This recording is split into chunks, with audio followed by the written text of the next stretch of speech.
ಎಲ್ರಿಗೂ ನಮಸ್ತೆ. ನಾನು ಮಧುರಾ. ಇದು ನನ್ನ ತರಕಾರಿ ಕೈತೋಟದ ಒಂದು ಸೈಡನ್ನು ನಾನು ನಿಮಗೆ ತೋರಿಸ್ತಾ ಇರುವಂಥದ್ದು. ಬದನೆ ಗಿಡಗಳು ಸಾಮಾನ್ಯವಾಗಿ ಎಲ್ಲರ ಮನೆಯ ಕೈತೋಟದಲ್ಲಿ ಬೆಳೆಸುವಂತಹ ತರಕಾರಿ ಅಂತ ಹೇಳ್ಬೋದು.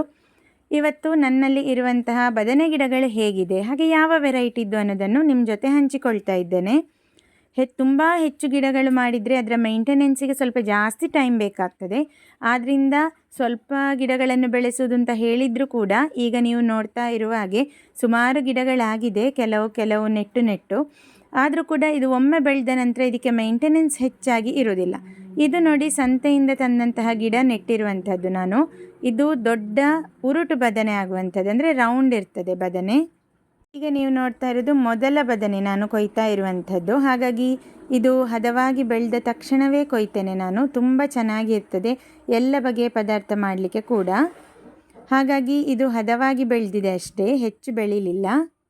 ನೆಲದಲ್ಲಿಯೂ ನೆಡ್ಬೋದು, ಹಾಗೆ ಗ್ರೋ ಬ್ಯಾಗಲ್ಲೂ ಕೂಡ ಹಾಕ್ಕೊಳ್ಬೋದು. ಆದರೆ ಈ ಬಾರಿ ನನಗೆ ನೆಲದಲ್ಲಿ ನೆಡಲಿಕ್ಕೆ ಸ್ವಲ್ಪ ಅವಕಾಶ ಸಿಕ್ಕಿದ ಕಾರಣ ನೆಲದಲ್ಲೇ ನೆಟ್ಟಿದ್ದೇನೆ. ಎಷ್ಟು ದೊಡ್ಡ ಇದೆ ಅಂತ ನನ್ನ ಕೈಯ ಸೈಜ್ ನೋಡುವಾಗ ನಿಮಗೆ ಅಂದಾಜಾಗಿರ್ಬೋದು. ಸುಮಾರು ಮಿಡಿಗಳು ಇದರಲ್ಲಿ ಬಿಟ್ಟದ್ದು ಕೂಡ ಕಾಣ್ತದೆ. ಪ್ರತಿಯೊಂದು ಗಿಡ ಕೂಡ ತುಂಬ ಚೆನ್ನಾಗಿ ಬಂದಿದೆ.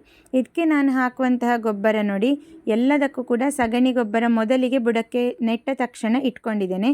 ಈಗ ನೀವು ನೋಡ್ತಾ ಇರುವಂಥದ್ದು ಚಿಕ್ಕ ಚಿಕ್ಕ ಗಿಡಗಳು, 2ನೇ ಬ್ಯಾಚಿನ ಗಿಡ.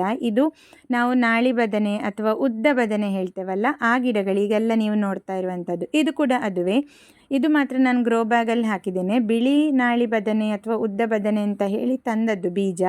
ಮನೆಯಲ್ಲಿಯೇ ಬೀಜವನ್ನು ಹಾಕಿ ನಂತರ ಸ್ವಲ್ಪ ದೊಡ್ಡದಾದ ನಂತರ ಆ ಗಿಡಗಳನ್ನು ನೆಟ್ಕೊಂಡದ್ದು. ಆ ಗಿಡ ನೆಡುವಾಗ ಬೇರಿಗೆ ಪೆಟ್ಟಾಗದಂತೆ ನೆಟ್ಟುಕೊಂಡ್ರೆ ತುಂಬ ಒಳ್ಳೆಯದು. ಇಲ್ಲದಿದ್ದರೆ ಗಿಡ ಒಮ್ಮೆ ಅದರದ್ದು ಬೆಳವಣಿಗೆ ನಿಂತು ಹೋಗಿಬಿಡ್ತದೆ. ಇದು ಗ್ರೋ ಬ್ಯಾಗಲ್ಲಿ ಹಾಕಿಕೊಂಡದ್ದು. 2-3 ಅದಕ್ಕೆ ಗೆಲ್ಲುಗಳು ಕೂಡ ಚೆನ್ನಾಗಿ ಬಂದಿದೆ. ಆದ್ದರಿಂದ ಹೂ ಕೂಡ ತುಂಬ ಬಿಡ್ತದೆ. ಎಷ್ಟು ಹೆಚ್ಚು ಗೆಲ್ಲುಗಳು ಬರ್ತದೆ ಅಷ್ಟು ಹೆಚ್ಚು ಬದನೆಕಾಯಿ ನಮಗೆ ಆಗ್ತದೆ ಅಂತ ಅರ್ಥ. ಹಾಗೆ ಇಲ್ಲಿ 1-2 ಬೆಂಡೆ ಗಿಡ ಇದೆ ನೋಡಿ, ನಾನು ಸೀಡ್ ಟ್ರೇನಲ್ಲಿ ಹಾಕ್ಕೊಂಡದ್ದು. ಇದು ನೆಲದಲ್ಲಿ ನೆಡಲಿಕ್ಕೆ ಆಗಿದೆ.